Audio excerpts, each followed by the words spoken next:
भवतु सहनौ भुनक्तु सह वीर्यं करवावहै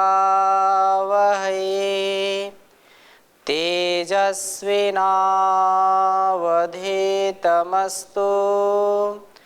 मा विद्विषावहै।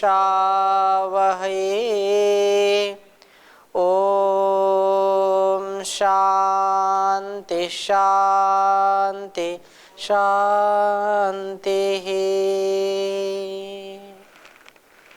वैदिक जीवन पद्धति की इस कक्षा में पुनः आप सबका हार्दिक स्वागत है, अभिनंदन है।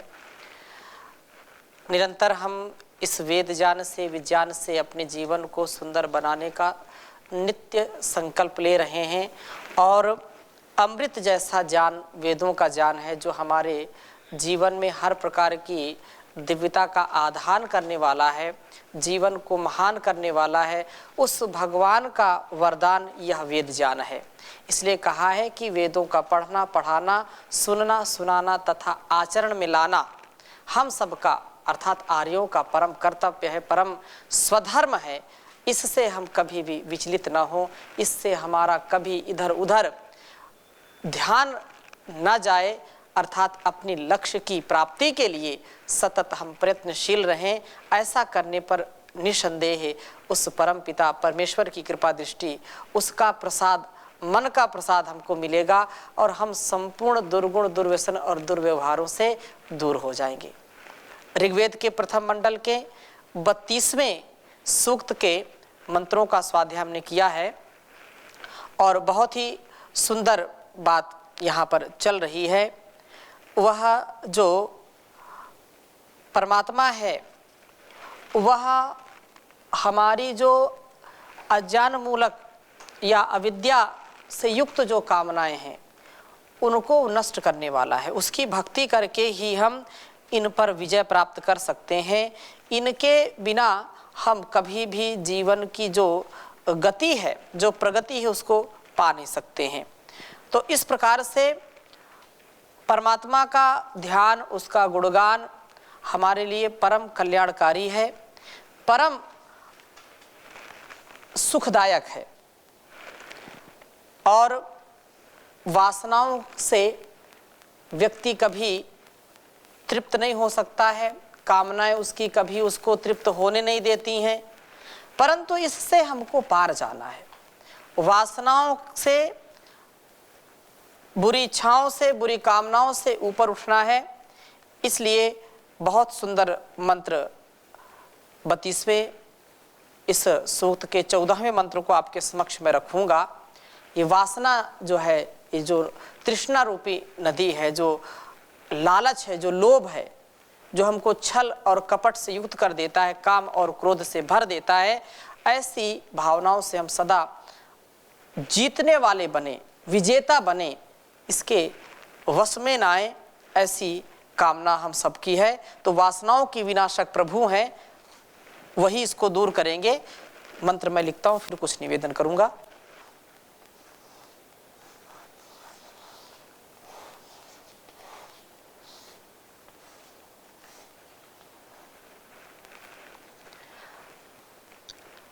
अहेर्यातारम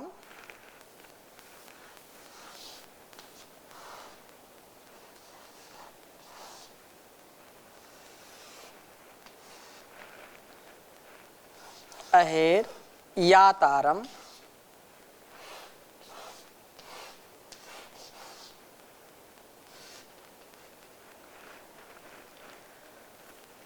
कमपश्य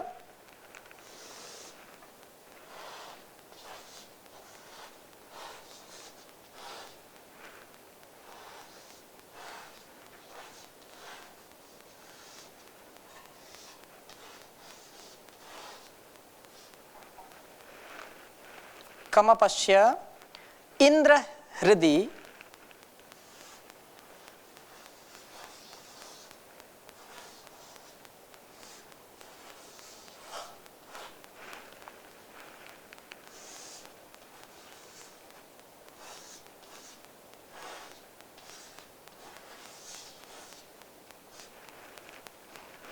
यत्ते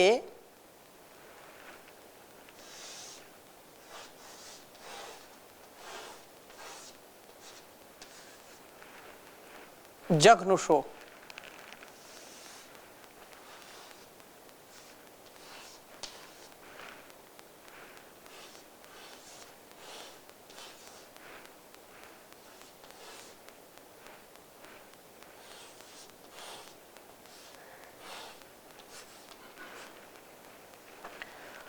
भीरगच्छत्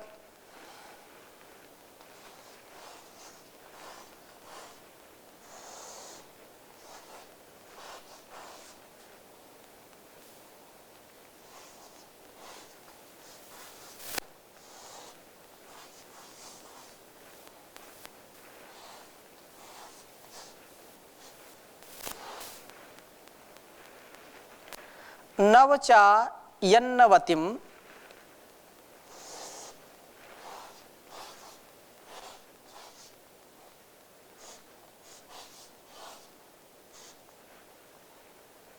यन्नवतिम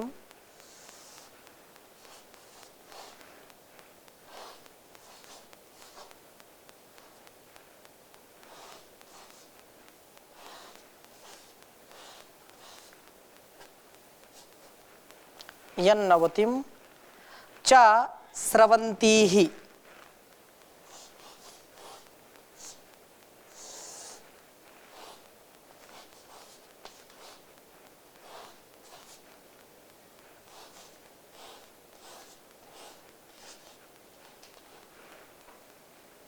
श्येनो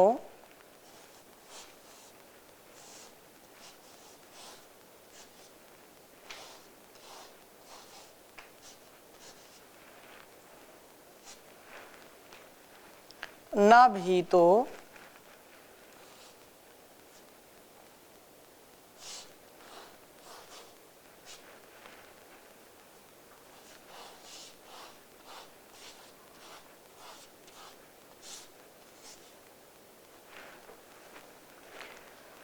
अतरो रजांसी।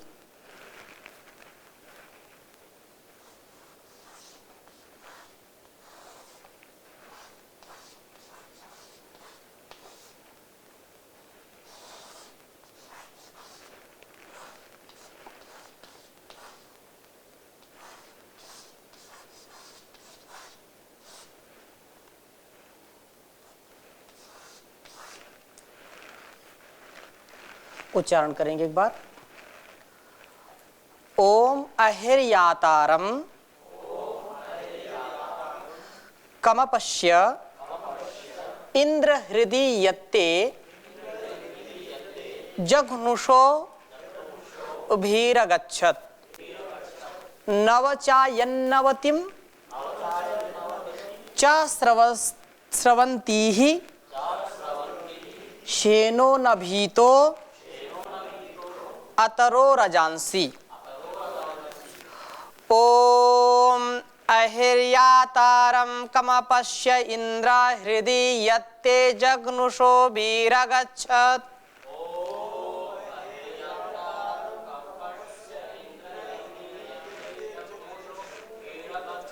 नवचायन्नवतिं च स्रवन्तीः श्येनो न भीतो अतरो रजांसी।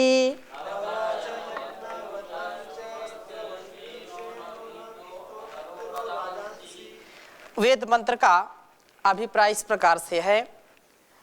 अहिर्यातारम, इस वासना को यदि हमको जीतना है तो इतनी सरलता से ये काबू में आने वाली नहीं है। इसका जीतना बड़ा कठिन काम है, इसको वश में करना बड़ा कठिन काम है। अतः यह सुगम नहीं है, सरल नहीं है। फिर क्या इसका जीतना असंभव सा प्रतीत होता है? क्या हम इसको जीत नहीं सकते? ये प्रश्न खड़ा होता है। परंतु जब परमात्मा को अपना मित्र बना लेते हैं, अपना सखा बना लेते हैं, अपना आचार्य, अपना गुरु बना लेते हैं, तो यह वासना निश्चित रूप से हमारे नियंत्रण में आ जाती है। इस वासना से संग्राम करता व्यक्ति निश्चित रूप से उसे मार गिराता है, उस पर विजय प्राप्त करता है। वस्तुतः इंद्र का मित्र प्रभु ही अपने मित्र के लिए इस काम रूपी शत्रु का विनाश करते हैं।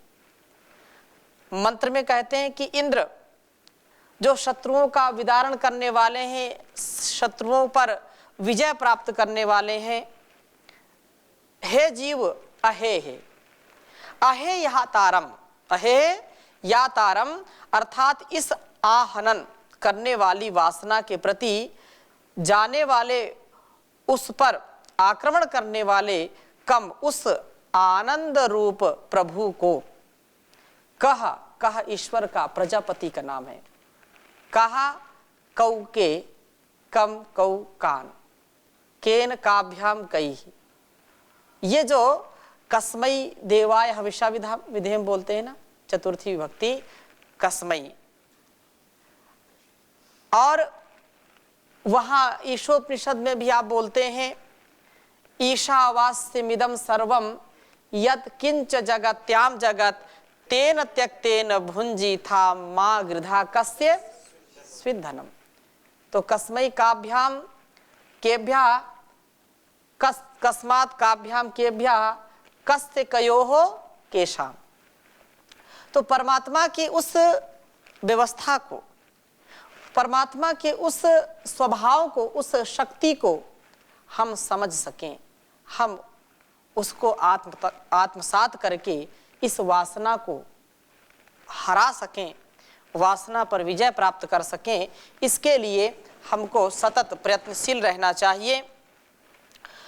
कहा कि कम उस आनंद रूप प्रभु को अपश्यः देख, यत जब भी तेरे हृदय में वह भी जो है अगच्छत भय प्राप्त हो, जब भी हमारे मन पर, हमारे बुद्धि पर भय का प्रकोप हो, भय आए, तो उस परमात्मा की शरण में हम जाएं। ऐसा करने पर हम भय से बचेंगे। हमारी जो आंतरिक स्थिति है उसमें ऊर्जा का संचार होता है, क्योंकि संसार में सबसे ज़्यादा जो उत्साह मिलता है वह आत्मोन्मुख, जब हम आत्म कल्याण के लिए आत्मचिंतन करते हैं, आत्म प्रेरणा को सुनते हैं, तो हमारा उत्साह बढ़ता है, हमारा धैर्य बढ़ता है, हमारी जो कर्म में गति होती है उसमें प्रगति होती, कभी दुर्गति नहीं होती है। इसलिए कहा कि जब भी तुमको भय प्राप्त हो उस प्रभु का ध्यान करो। अरे उस प्रभु की मित्रता से कभी डर का कोई प्रश्न ही नहीं। कोई कभी भी, कहीं भी, किसी भी काल में, किसी भी हाल में रहे, उससे यदि मित्रता है तो कभी हमको भय लगता नहीं है। शांत एकांत में, नीरव या निर्जन जंगल में हम पहुंच जाते हैं और उसका हमको चिंतन होता है, उसका यदि हम गुणगान करते हैं, उसकी भक्ति से ओतप्रोत हैं, तो हमको कहीं भी भय नहीं लगता है, हम अभय रहते हैं सर्वदा।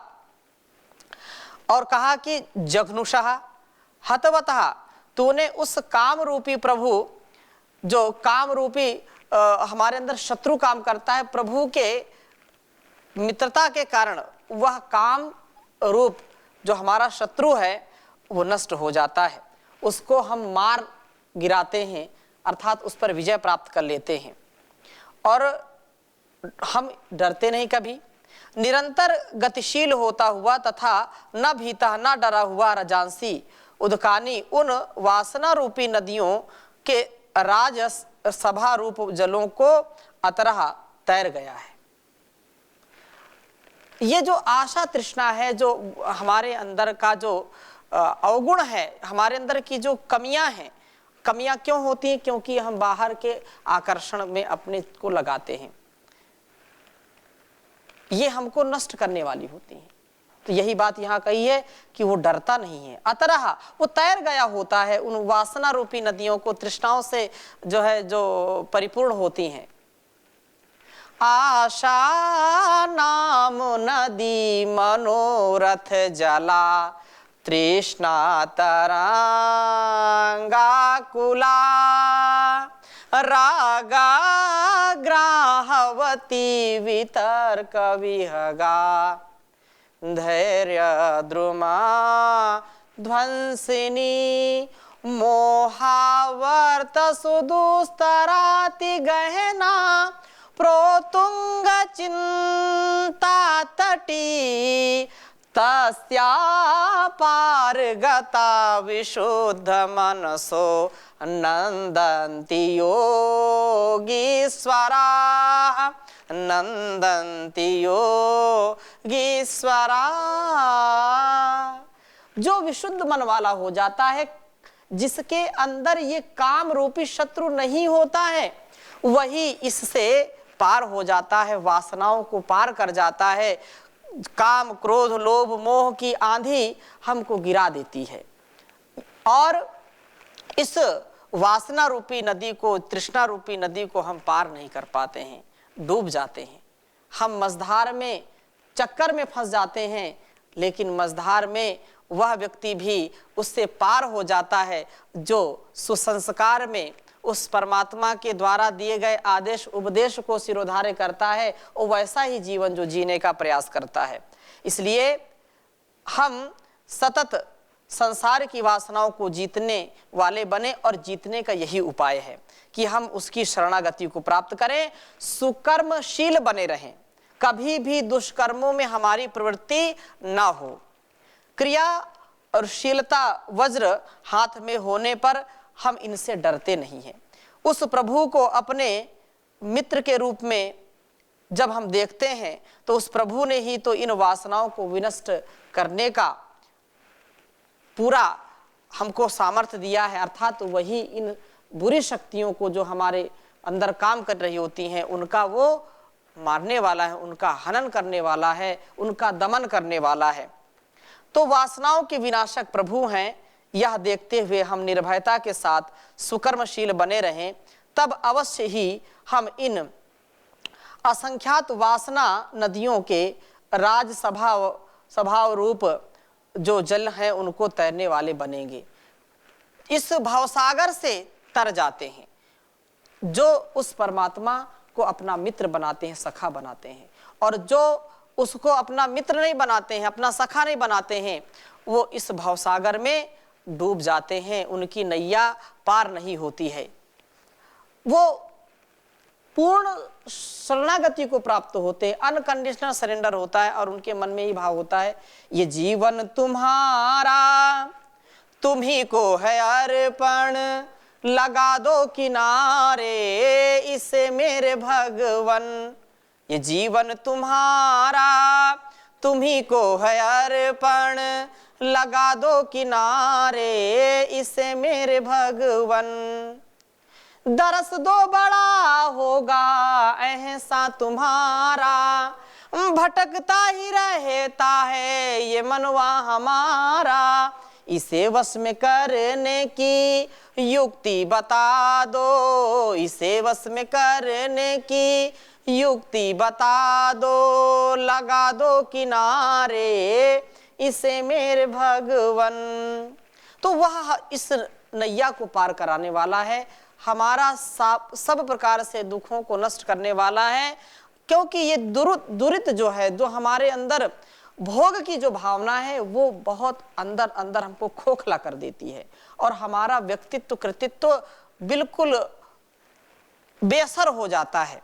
इसलिए कहा है कि विरम विरम संगान मुंच मुंच प्रपंचम, विसृज विसृज मोहम विद्धि विद्धि स्वतत्वम, कलय कलय वृत्तम पश्य पश्य स्वरूपम, कुरु कुरु पुरुषार्थम निर्वृत्तानंदते तो, विषय विपिन वीथि संकटे पर्यटन्ति, झटित घटित वृद्धि कापिलाब्धावकाशा, अपि नियम नरेन्द्रानाकुला त्वं नयन्ति, छलयति खलु कं वा नेयमा पिशाची। ये जो कामनाएं हैं इनसे हमको कभी भी तृप्ति नहीं मिलती है। विरम विरम भोगान, हमको भोगों में विराम देना चाहिए, विश्राम देना चाहिए। और विश्राम कहाँ मिलेगा? परमात्मा की शरणागति में, परमात्मा की गोद में। कार्यांतर ही विश्राम है। सतत पुरुषार्थ करते रहें, पुरुषार्थ सही दिशा में करें, ज्ञानपूर्वक करें, और जिससे मेरे समाज का, मेरे राष्ट्र का, मेरे संसार का जिससे कल्याण हो, ऐसा पुरुषार्थ हम सबको करना चाहिए। पुरुषार्थ से शून्य व्यक्ति मृत्यु को प्राप्त होता है, अर्थात वो जीते जी मर जाता है। लोग कहते हैं कि जिंदगी जिंदा दिली का नाम है, मुर्दा दिल तो खाक जिया करते हैं। जिंदगी जिंदा दिली, जिंदा दिली का तात्पर्य क्या है? क्रियाशीलता। जिंदा दिली का तात्पर्य क्या है? तुम अपने को इतना कृतित्व और व्यक्तित्व में ऊंचा उठा लो कि लोग आपका नाम लें, आपको आदर्श माने। अपनी क्षमताओं को हम समझें। क्षमता कम भी हो सकती, ज्यादा भी हो सकती है, परंतु उन कम और ज्यादा, न्यून अधिक क्षमताओं में से जैसा भी हमको सामर्थ्य मिला है, हम उसको सेवा में 100% लगाने का पूरा प्रयास करें। और ऐसा प्रयास करने से कामनाएं, जो काम है वो हमारे आसपास भी फटकता नहीं। एक बार भगवान महर्षि दयानंद, क्योंकि भगैश्वर्य वो जो ब्रह्मचर्य ज्ञान विज्ञान के भंडार थे, उनसे किसी ने आकर के पूछा, महर्षि आपको कभी काम ने सताया? क्या आप काम से पीड़ित हुए? महर्षि दयानंद कुछ क्षण मौन हो गए और फिर तुरंत बोले कि ऐसा मुझको अनुभव नहीं है, ऐसा स्मरण नहीं है कि कभी काम आया हो। हाँ, हो सकता है कि वो आया हो और दरवाजा खटखटा करके चला गया हो। कहने का आशय कि मैं इतना स्वयं व्यस्त रहता हूं, इतने काम मेरे पास हैं कि काम आया भी होगा तो काम मेरे पास है, तो काम वो मुझको सताया नहीं। यही संदेश यहां से हमको मिल रहा है कि अपने आप को हम क्रियाशील बनाएं और शुभ कर्मों में लगाएं। शुभ कर्म करने से वासनाएं हमारे अंदर कभी आती नहीं है। और शुभ कर्म कब कर सकते हैं? जब हम प्रभु को अपना मित्र बना लेते हैं, सखा बना लेते हैं, उसकी शरणागति को प्राप्त होते हैं, उसका गुणगान करते हैं, उसका चिंतन करते हैं, उसका ध्यान करते हैं, तो हमारे अंदर की जो अज्ञानता से, अविवेक से और जो छल कपट से युक्त भावनाएं हैं, जो हमारे हठ और दुराग्रह को बढ़ाने वाली हैं, भोग भावनाओं को बढ़ाने वाली हैं, ऐसी वासनाएं कभी अपना सिर नहीं उठाती हैं। वो सदा दबी रहती हैं और उस दबी हुई जो स्थितियां हैं उनमें कभी कालांतर में वो वासनाएं बिल्कुल मिट जाती हैं और हम प्रभु की भक्ति से उत्प्रोत हो जाते हैं। लेकिन यदि हमने इसको नहीं किया तो हमारा जीवन बिल्कुल व्यर्थ होगा। परमात्मा ने कितना सुंदर शरीर और सुंदर संसार दिया है, वह निरर्थक हो जाएगा, व्यर्थ हो जाएगा, उसका कोई अस्तित्व नहीं होगा। इसलिए बहुत सुंदर बात कही है, प्रभु दर्शन पाने आए थे, प्रभु दर्शन पाना भूल गए, जिस पथ पर हमको जाना था उस पथ पर जाना भूल गए। मानव जीवन को पाकर भी यह उलझन हमसे ना सुलझी, उस अंतर्यामी के अंदर हम ध्यान लगाना भूल गए, जिस पथ पर हमको जाना था उस पथ पर जाना भूल गए। प्रभु दर्शन पाने आए थे, प्रभु दर्शन पाना भूल गए। यम नियमों के साधन द्वारा हम ध्यान लगाना भूल गए, यम नियमों के साधन द्वारा अपने को निर्मल करना भूल गए। ऋषियों की भांति ज्योति से ज्योति मिलाना भूल गए। जिस पथ पर हमको जाना था उस पथ पर जाना भूल गए। अपनी ही अविद्या के कारण भगवान को समझा दूर सदा। हम खुलकर खेले पापों से शुभ कर्म कमाना भूल गए। जिस पथ पर हमको जाना था उस पथ पर जाना भूल गए। कर हिंसावादी बन बैठे देवों का जमाना भूल गए। धरती के मानव हैं जितने भाइयों सा सबसे नाता है। हम हिंसावादी बन बैठे देखो देवों का जमाना भूल गए। जिस पथ पर हमको जाना था उस पथ पर जाना भूल गए। भूले उस उलझाने देश की फिर प्रभु भक्त दयानंद जी आए। ऐसे उपकारी नेता की आज्ञा निभाना भूल गए। जिस पथ पर हमको जाना था उस पथ पर जाना भूल गए। प्रभु दर्शन पाने आए थे प्रभु दर्शन पाना भूल गए। ये संसार का दर्शन करके हम भ्रांत हो जाते हैं। परमात्मा ने संसार बनाया है, ये संपूर्ण सृष्टि बनाई है अपनी ओर बुलाने के लिए, लेकिन हम इसमें रम गए और उसको भुलाने का काम किया है। हम जब उसको भुला देंगे तो हमारा जीवन भी कभी भी श्रेष्ठ और दिव्य नहीं बन सकता है। हम अपने जीवन को शुभ कर्मों से भरें, शुभ क्रियाशीलता से भरें, जिससे अशुभ हमारा मिट जाए और हम अंधकार से, अविवेक से, अज्ञान से, अविद्या से, अन्याय से ऊपर उठ करके न्याय युक्त, धर्म युक्त, ज्ञान युक्त, विवेक युक्त जीवन जी सकें और दूसरों को भी इसकी प्रेरणा दे सकें। तो इन्हीं शुभ संकल्पों के साथ आज की कक्षा को यहीं पर विराम देते हैं। शेष चर्चा अगली कक्षा में करेंगे। ओम शांति शांति शांति।